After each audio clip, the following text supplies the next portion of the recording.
Right. Hello, lads and lasses, and welcome back to Boys Down Under. And what can I say? Honestly, what can I say? There's too much to say and not enough time to say it. But at the same time, there's just the right amount to say and just the right amount of time to say it. Before we go any further though, please remember to like the video and subscribe to the channel. It's the best way to help support the channel grow. And I did say last time out, if you did subscribe to the channel, we would be looking at a derby win, and well, it looks like what paid off. So. Without further ado, let's get into it. Now, before we delve into the match or anything, I want to say one thing and one thing only. I don't want to go on a big monologue prior to talking about the match and whatnot, because that'll just bore you guys. So I'm just going to make one quick statement, and after that, we'll get into going through the game as it happened. But that statement is that Rio Hatate is the best footballer on this planet.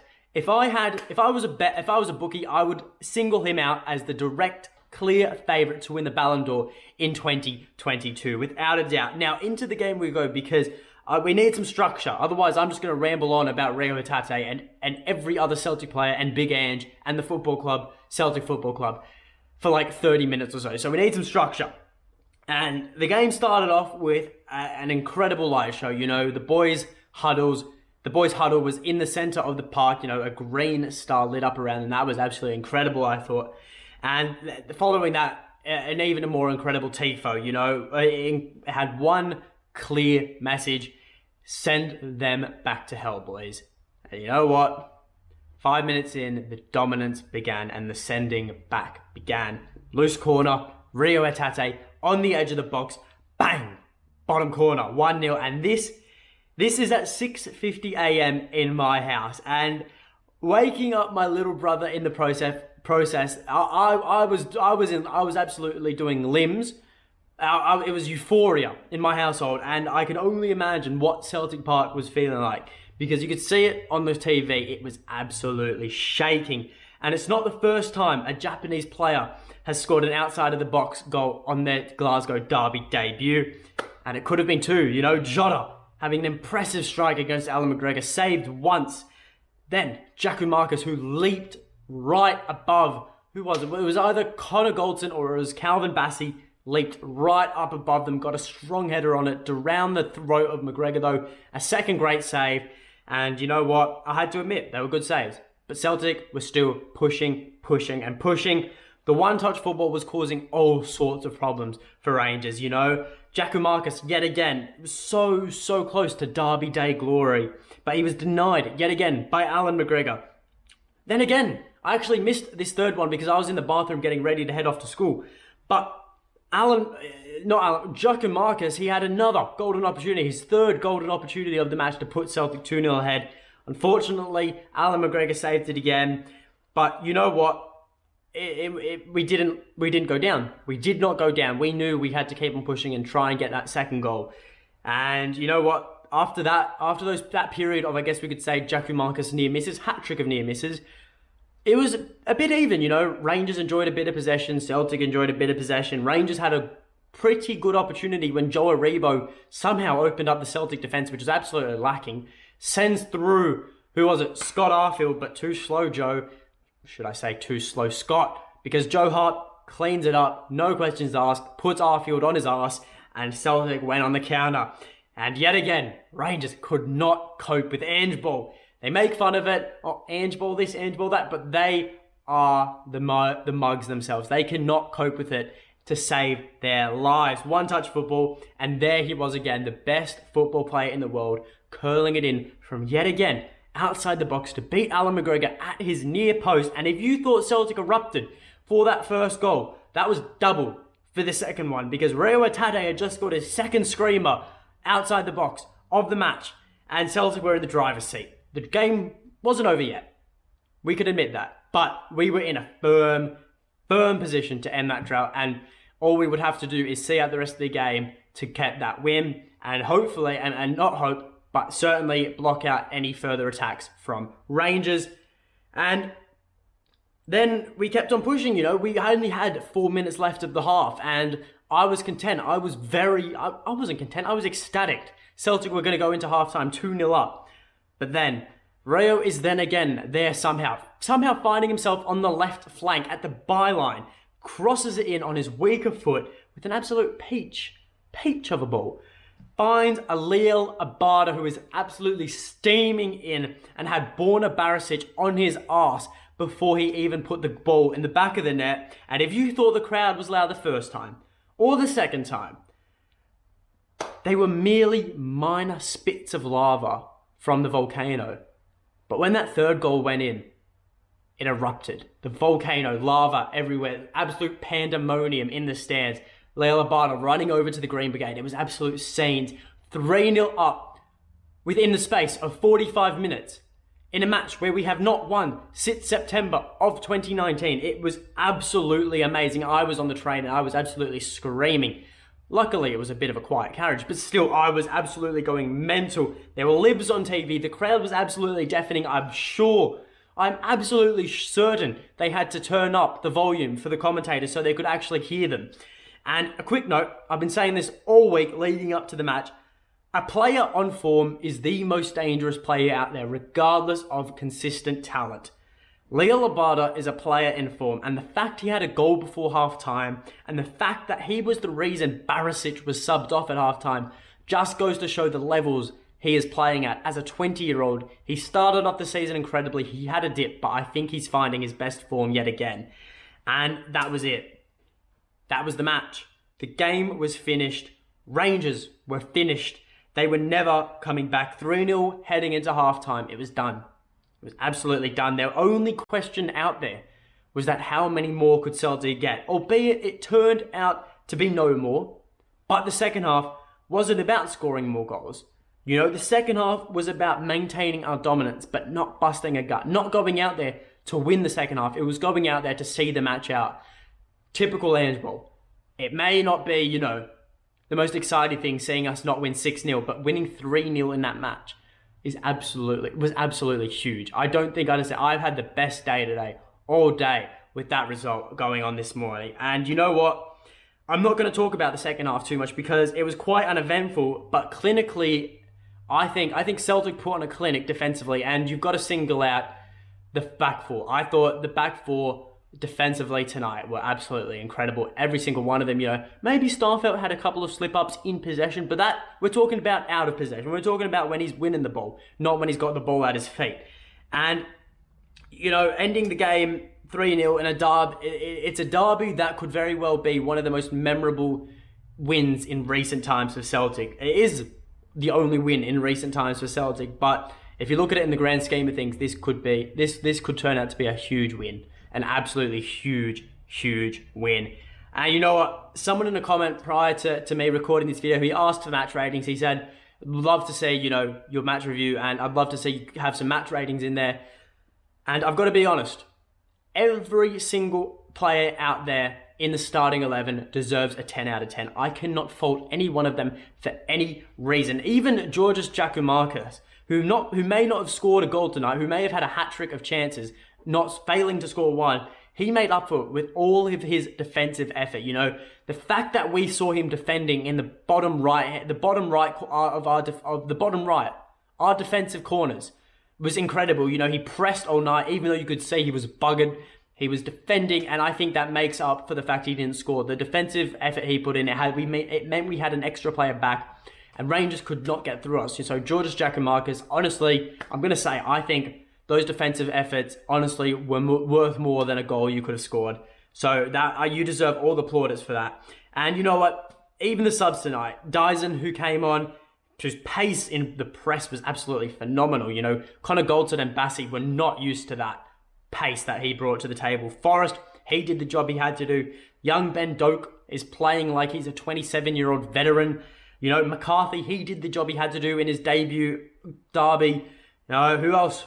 Sorrow, he came on, it's what you get from a substitute that comes on with like 5 minutes to go. He did what he had to do. But what can we take away from this match? Because it was incredible. Honestly, I'm still buzzing from it. I don't think this buzz will fade away for a couple of days at least. Ange Postecoglou, you are a superhero. I before you came to Celtic, I knew you were really good, but now after 8 months in charge of this great football club, I know you are incredible. You are 8 months ago, this club was in disarray.